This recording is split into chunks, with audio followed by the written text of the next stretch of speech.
Very good morning, my dear children. I hope you all are fine.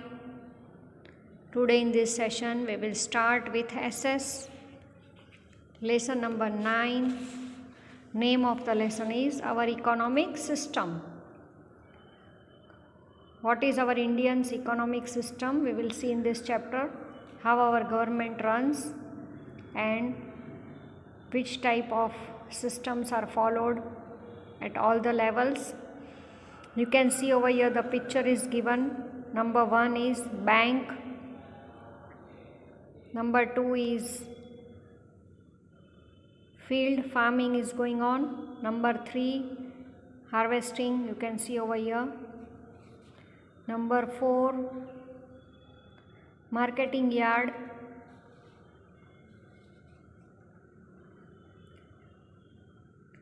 Number 6 sweet shops are given over here, book stall, stationery. Sweet means which type of shops are run, and again the money goes to bank. This is a cycle, that how people earn. We take out money from the bank, we use it in various things, and again we go and deposit in the bank. This is called the journey of a rupee, that how economy works. Money issued from bank returns to the bank.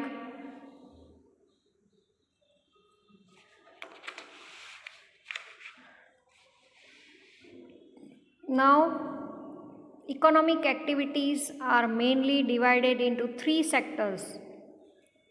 Let's get familiar about it. 3 sectors are primary sector, secondary sector and service sector.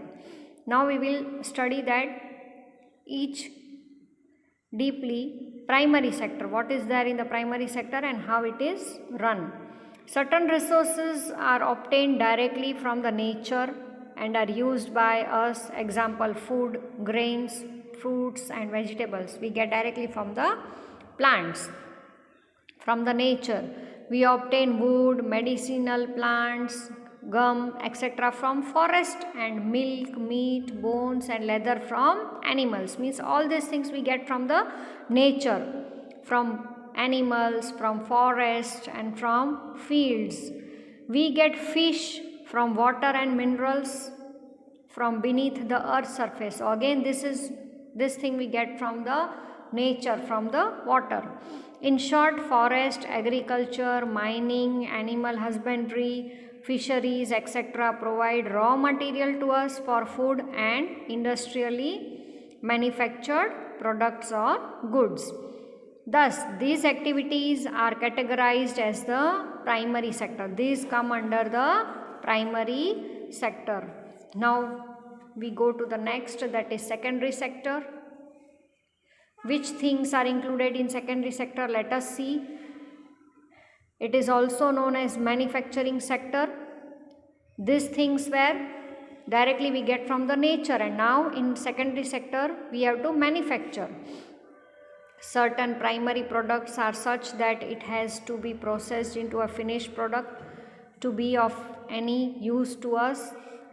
Such economic activity is called the activity of secondary sector. For example, manufacturing cotton textile from cotton. We get cotton from agricultural land, from plants, but directly we cannot use. We have to do the process of from that and make a cloth. So this is secondary sector. Extracting oil from cotton seeds, making jaggery and sugar from sugarcane, making bricks from soil, etc. These all things are raw material we get from primary sector, but when we process it, when we do formation, change in the formation, that is called the secondary sector. All these things are done in the secondary sector. Small and large scale industries, manufacturing machineries, means of transport, means of communication, electrical equipments, consumer goods, chemicals and dyes, clothes, defense, equipments, etc. are a part of the secondary sector.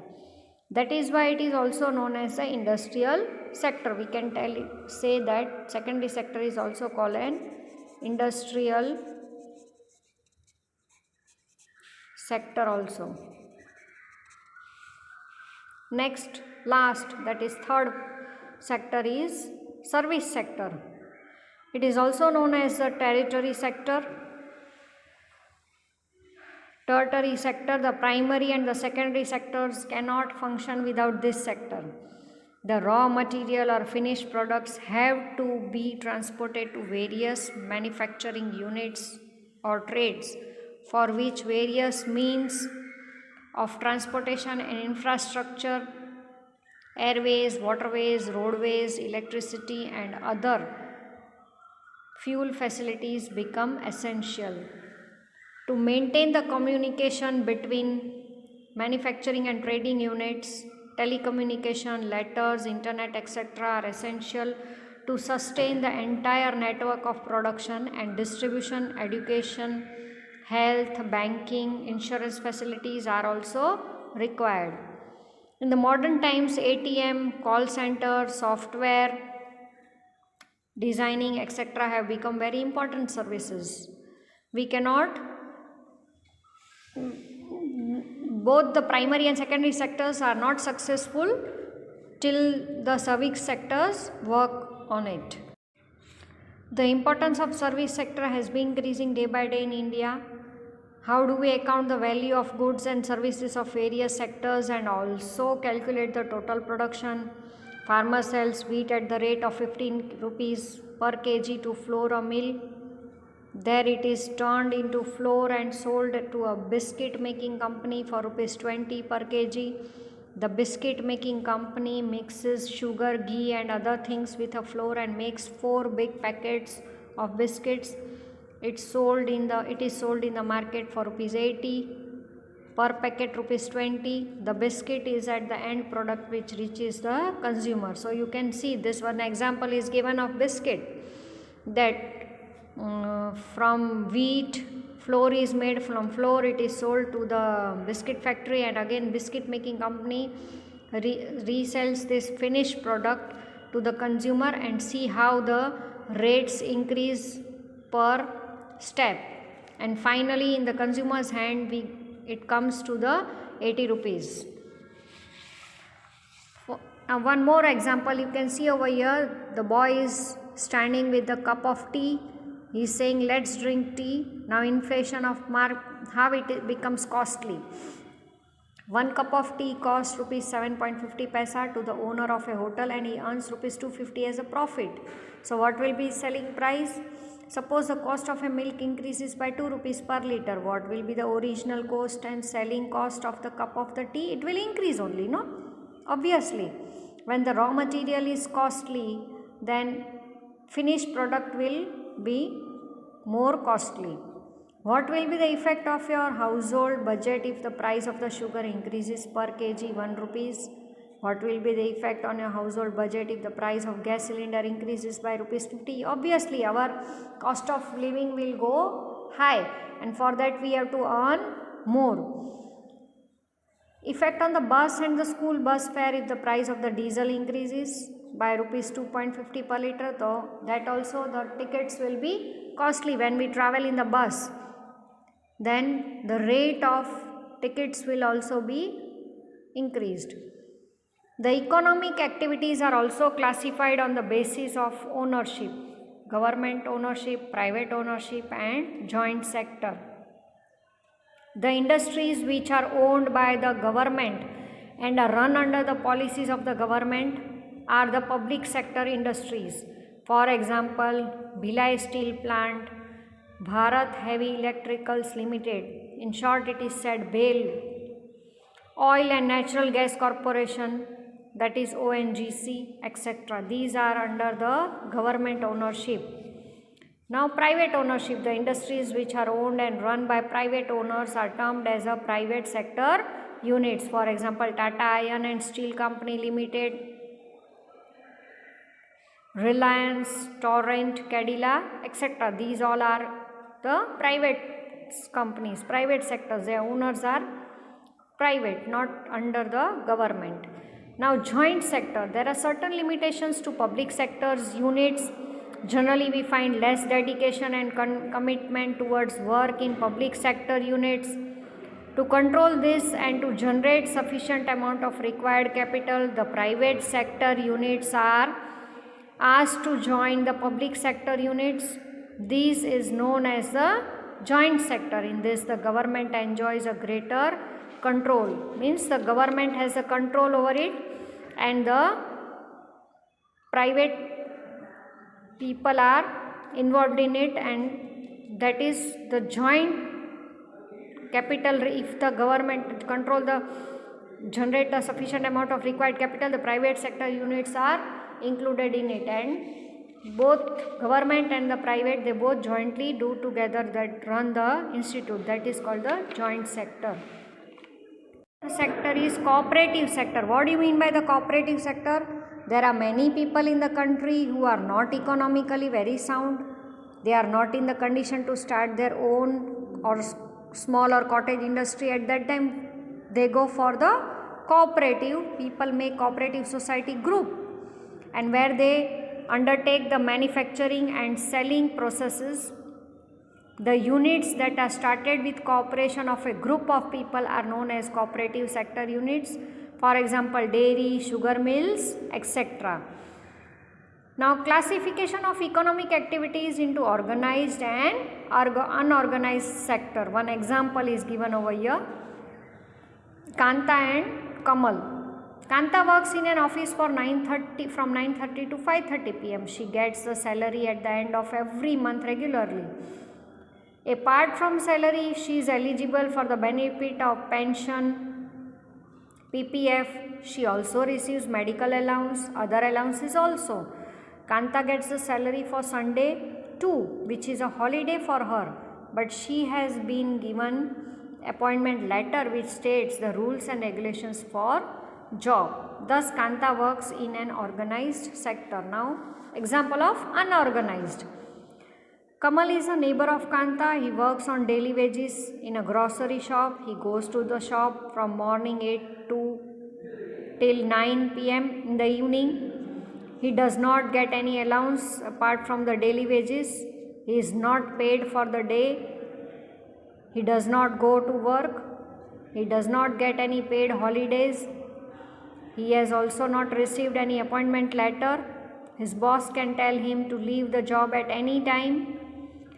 Thus, Kamal works in an unorganized sector. You can see the difference between organized and unorganized. The government has made certain rules for the unorganized sector units, but the owners in the unorganized sector do not implement them in reality. Now, what do you mean by the economic liberalization? The government has brought about certain changes in its economy policies so as to maintain its pace with the developing world. Make India a developed nation. In accordance, the policy of liberalization was adopted in the year 1991. According to this, the policy, certain regulations related to manufacturing and trade and commerce were removed. Duties and taxes relaxation on import-export were announced. The process of establishing new manufacturing unit was made simpler. As a result, India has been able to keep pace with the world in terms of production and trade and commerce. It has also generated more employment opportunities. What do you mean by privatization? After the independence, many public ventures, manufacturing projects owned by the government were started by the government of India. With the passage of time, these ventures made less profit and incurred loss. Many public ventures had to be closed down for this reason. This left an impact on our economic system. The workers became united, but the industries suffered a big losses. On the other side, the emphasis on quality increased around the world. Private sector started making more profit. All these circumstances motivated privatization, and government started showing inclination towards private sector. The joint sector is a part of the process of privatization. What do you mean by the globalization? Globalization means the world becoming one or countries coming closer to one another. Due to the globalization, any country of the world can trade with another country easily. It integrates the markets and production units of various countries. Process of growing international relations and the integration of markets across the world is globalization. The unique revolution in the field of information technology has stimulated globalization. The World Trade Organization, established in 1995, is working towards promoting, fostering globalization. Now, what are the effects of globalization? Employment opportunities have increased in the service sector due to the advent of the information technology. Phone, fax, mobile, email, internet, video conferencing, etc. are some of the revolutionary tools of information technology which transfer information faster and at low cost. This has made the economic development of our country faster. You can see now with the mail, it is very easy to convey the messages to other countries within a seconds of time, minutes. Within a seconds we can send the messages to the countries which are abroad, companies which are abroad, and we can do the conversation faster. The multinational companies started projects in different countries which have proved to be profitable for the host nation. For example, Ford Motors has a car manufacturing plant in India, where cars are manufactured not only for India but for other countries also. India receives the advantage of this venture. Similarly, the big companies of India such as Tata Motors, Infosys, Asian Paints, Parle, etc. have exported their commodities in the foreign markets. Yes, our products are exported in other countries and we get more profit. Our manufacturers are earning good profit and turnover is also good. Consumers get commodities at very good quality and at low price due to the competition. For example, China made toys have become very popular in the Indian market due to its low price and attractive designs. In 1 year only, the Chinese toys have replaced the Indian toys at 70 to 80% shops. Now the toys in the Indian markets are cheaper than before. Do you know the reason behind this? Due to the international trade, the Chinese toys came in the Indian markets and proved to be better than the Indian toys. However, the Indian toy manufacturers and traders have incurred losses. So globalization at times causes loss to the cottage